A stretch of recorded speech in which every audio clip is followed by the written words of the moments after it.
Ever felt lost in your faith journey? You're not alone. Hello beloveds, I'm Rachel Njogu. Welcome to Paving Way Community. Here we do have open and honest conversations about faith, purpose, and relationship as Christians. No filters, just real people, real stories, and real growth. Today, I'm actually here alone and I'm going to take you guys through overcoming storms.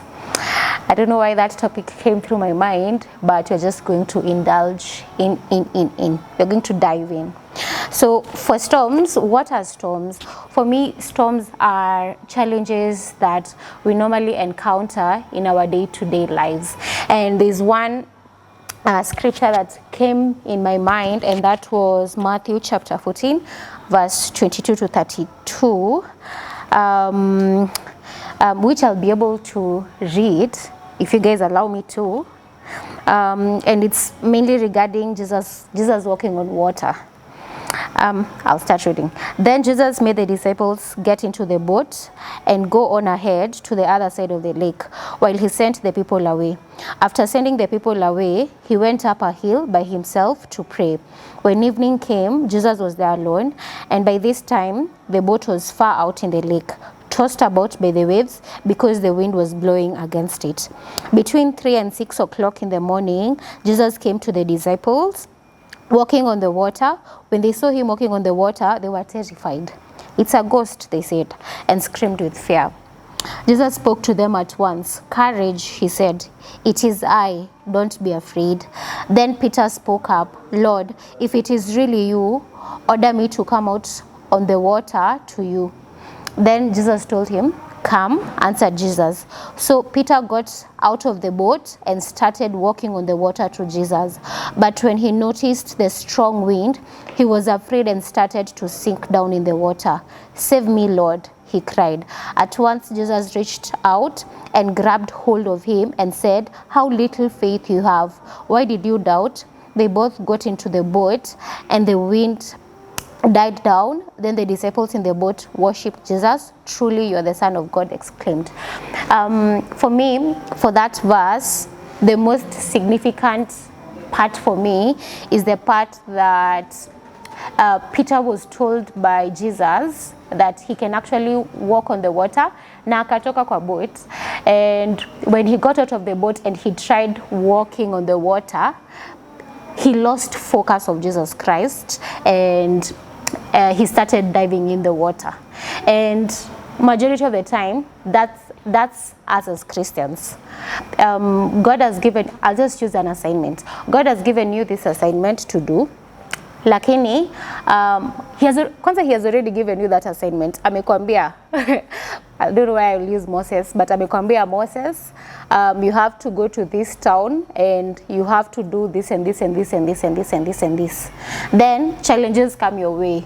It's either ukuwe na insufficient funds, ama upate tu like a disease imekukujia tu abruptly and all that.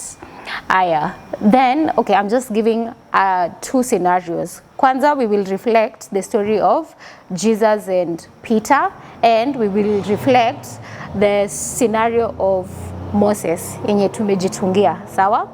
So, like for Peter, when he started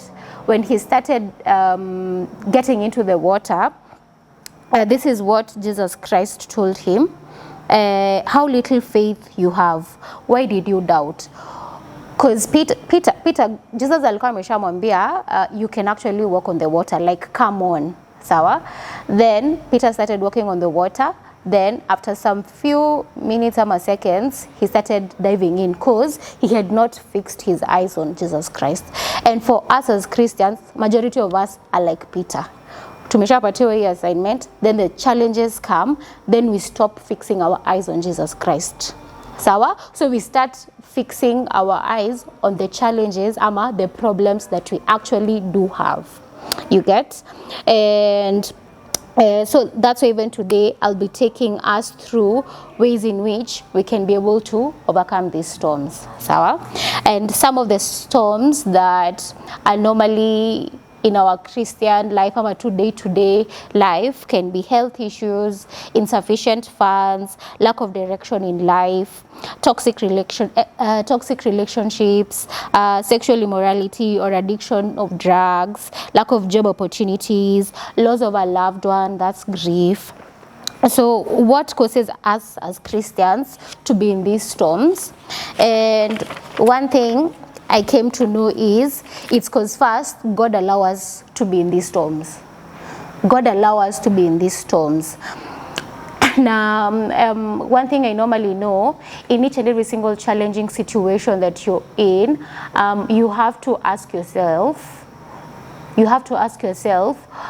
what does God really want me to learn from all this? I know sometimes inakwanga really hard, like you're supposed to start this business, then huna capital and all that, so you have to do other things, other jobs in order for you at least to start doing your thing and all that. But again, you should ask God, okay God, why am I in this situation? Mbona like sijapata any job opportunity? What do you want me to prepare in this season that I am in? Because also in life there are different seasons of life, sawa? Kuna season of destiny, kuna season of shine, kuna season, like, that's another topic on itself that I'll come and discuss.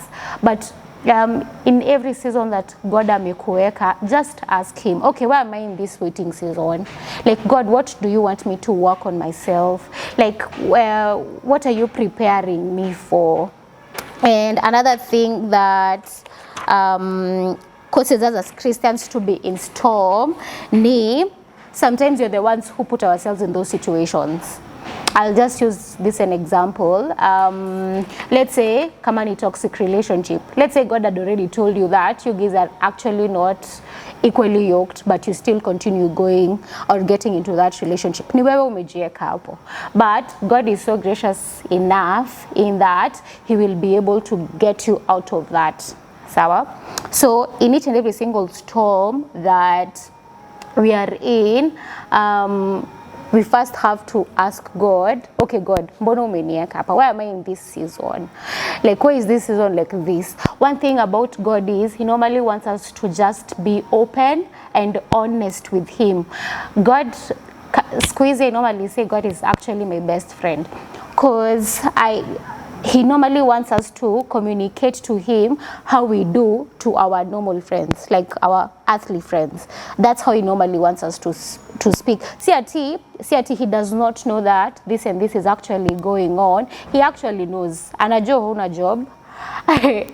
Yani anajua huna job, anajua huna do, anajua amekupatia your assignment and you don't have money. Because also me, there's some things that God has told me to do, but actually I don't have money for them. Like, and he knows that, Rachel, I know you don't have money for all of them, but through having faith in him and believing in him, and si tu kukaa hivyo, but also working and trying to do something in life, I don't know, open doors tu zitakuja zenyewe. That's what I normally believe in. And how do you overcome storms? One thing for me, how I overcome storms is first, I accept where I am. Like, that's why for me, knowing the seasons are really important. They are really important. So for me, like, seme kama saizi, if I'm in the season of waiting, I'll accept that I'm in the season of waiting, and I will try and ask God, okay God, what do you want me to do during this season? You get, like, do you want me to study more on a particular thing?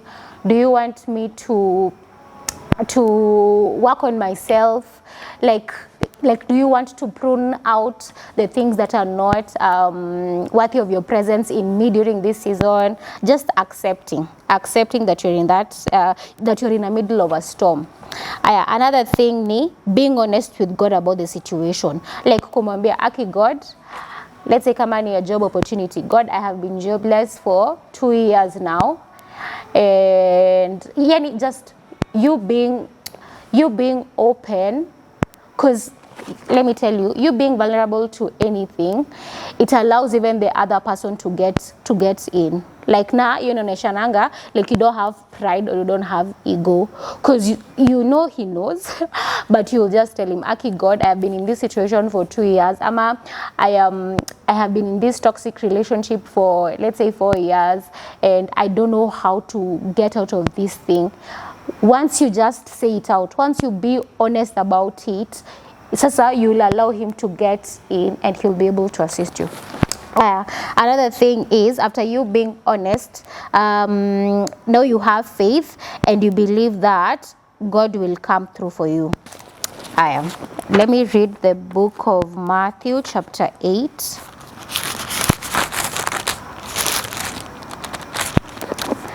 Matthew chapter 8 verse 23 to 27.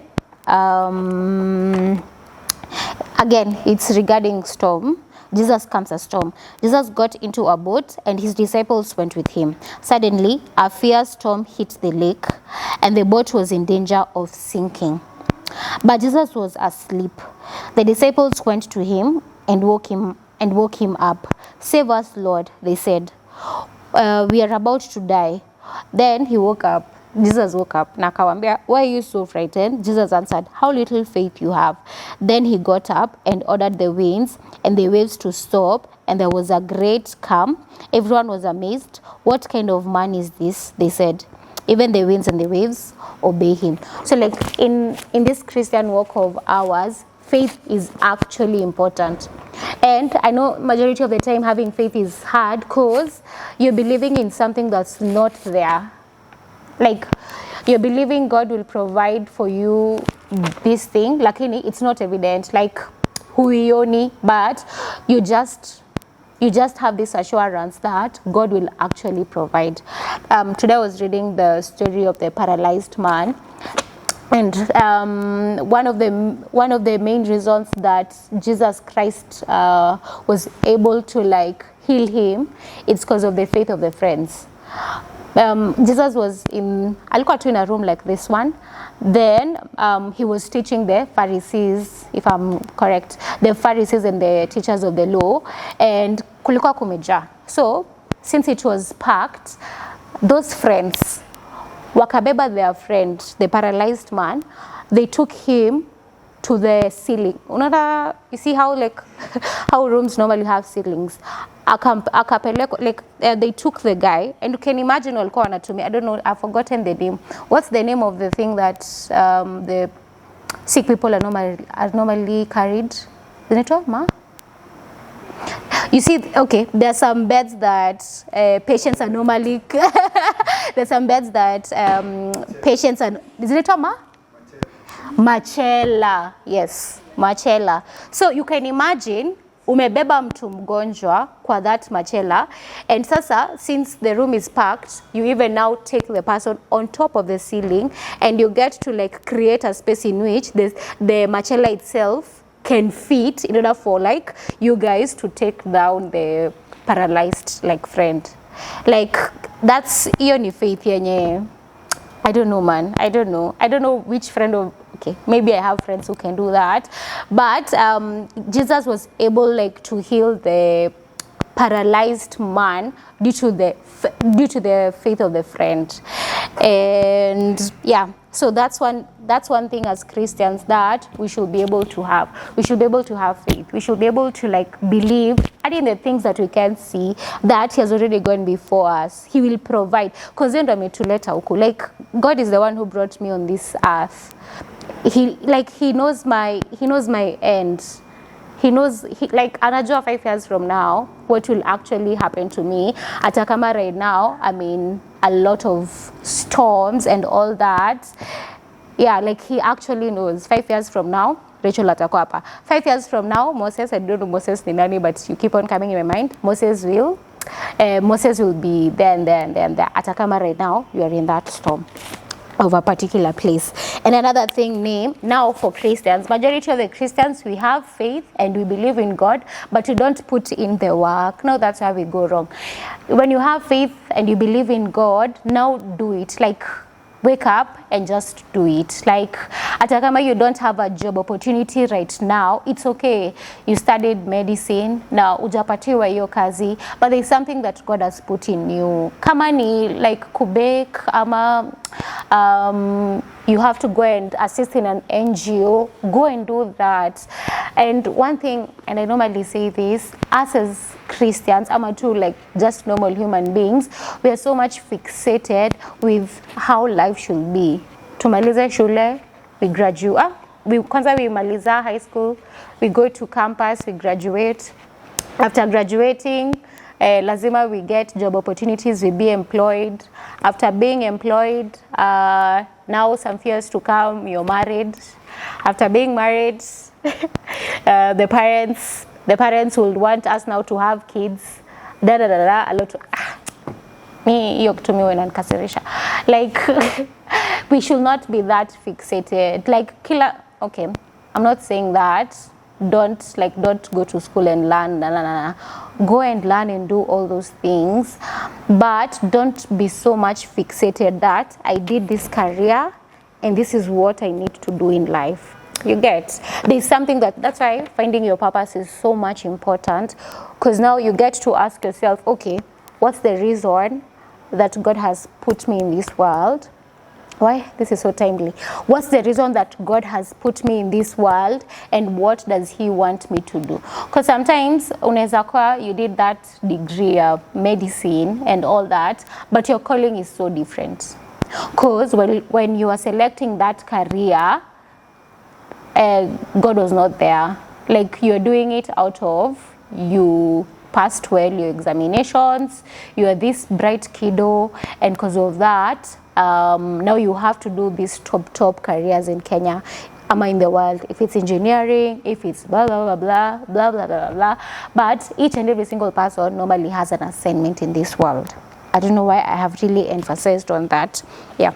So how do we overcome storms? I've said first is accepting that you're actually in that storm. The second thing is being honest with God about the situation. Like umwambie. And kwanza you are being honest with God, we have to read Matthew chapter 11 verse 25 to 30.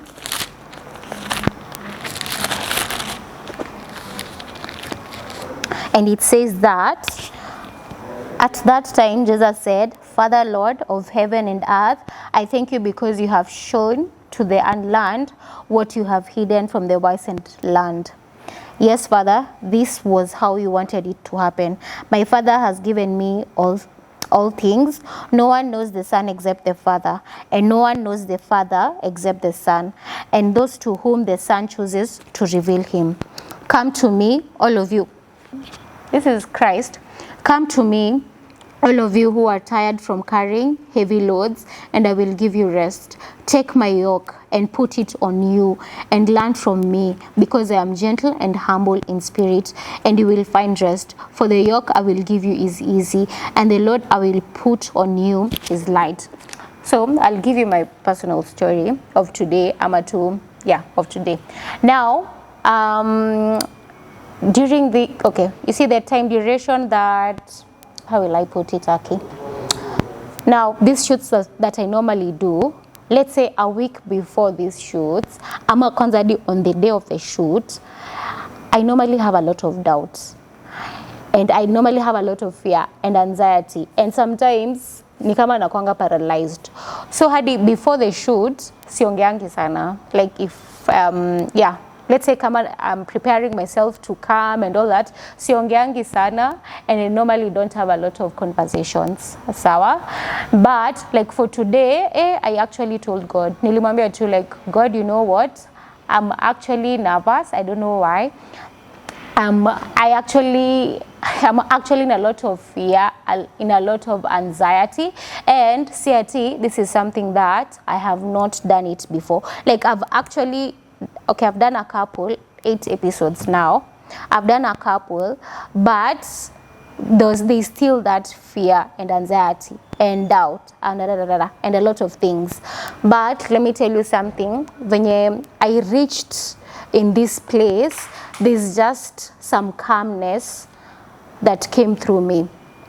And I can't say it's because of my power ama nini. Mimi nikiwa peke yangu, I have a lot of fear. But when I'm with God, he actually just gives me the strength. He gives me even the words to speak. He even gives me the topics that I need to talk to. He shows me even the people that I need even to like bring in these sets and all that.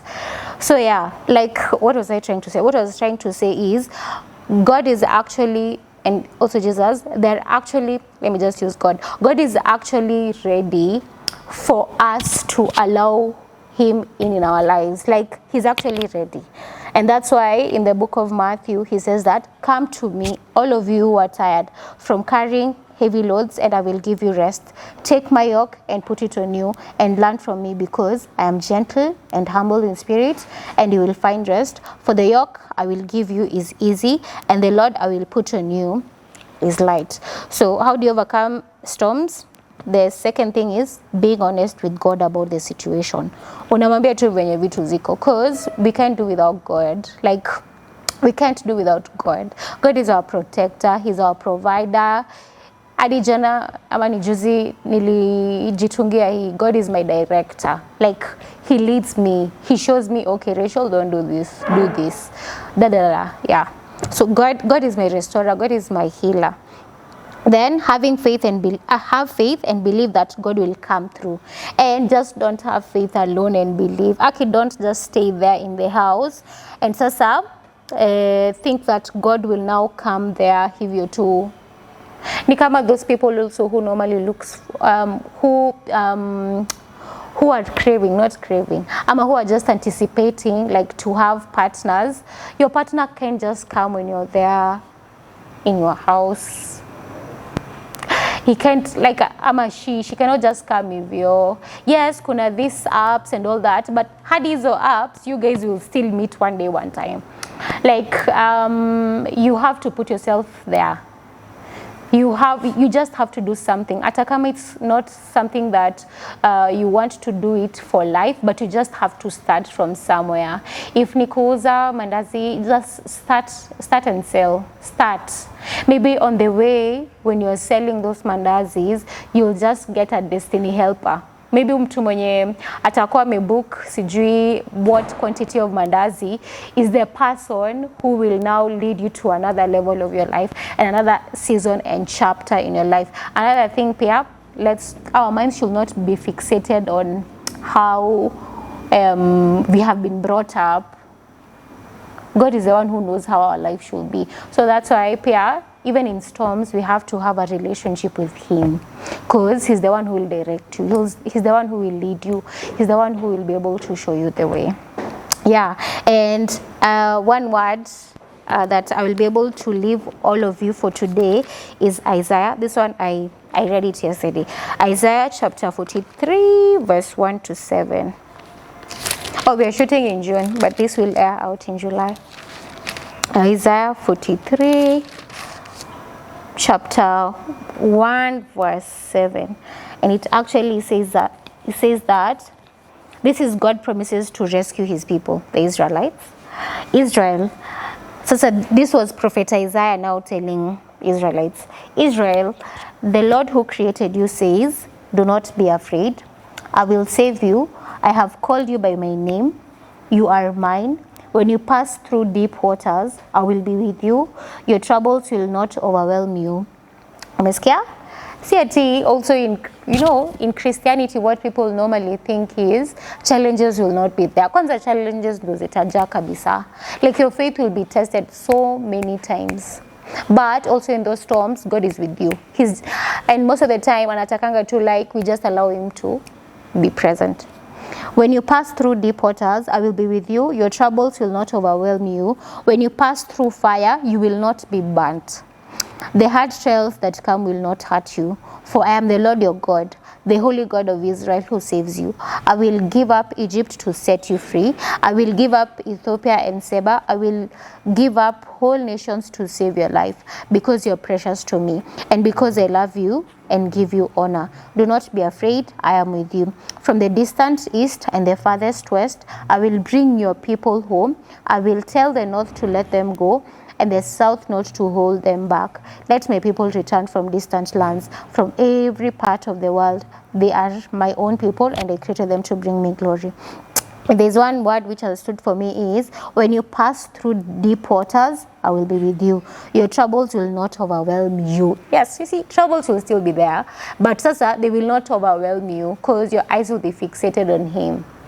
Another thing, when you pass through fire, you will not be burnt. Utapita kwa hizo changamoto, but you will not be burnt. The hard trials that come will not hurt you. And also kwa the hard trials that you go through, it's either you'll be redirected, and also you'll be able now to have more endurance in your faith, and also you'll be able to meet your purpose. Sawa? I hope this word has been able to help you in any sphere that you're in right now in life. And yeah, I just want to say thank you so much for taking your time to watch this episode, and in whatsoever season or chapter that you're in, maybe I'm telling myself, maybe be able to fix our eyes on Jesus Christ and also God, because God is the one who brought us here. Na hizi tuacha tu hivyo, like he cannot just leave us like that. Ni tu this is like lazima, how will I say this, like challenges must be there, and for the challenges each and every single person duration yake ni different.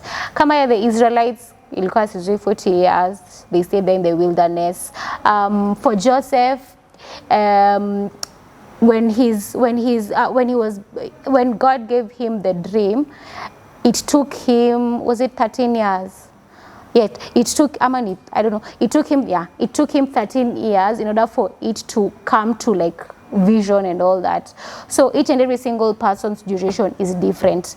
Wilderness yako inaweza kuwa 5 months ama 1 year ama 2 years. So also don't compare your wilderness season with another person, because again we are all different. So thank you so much for watching this episode, and looking forward to having you in the other episode. Kwaheri.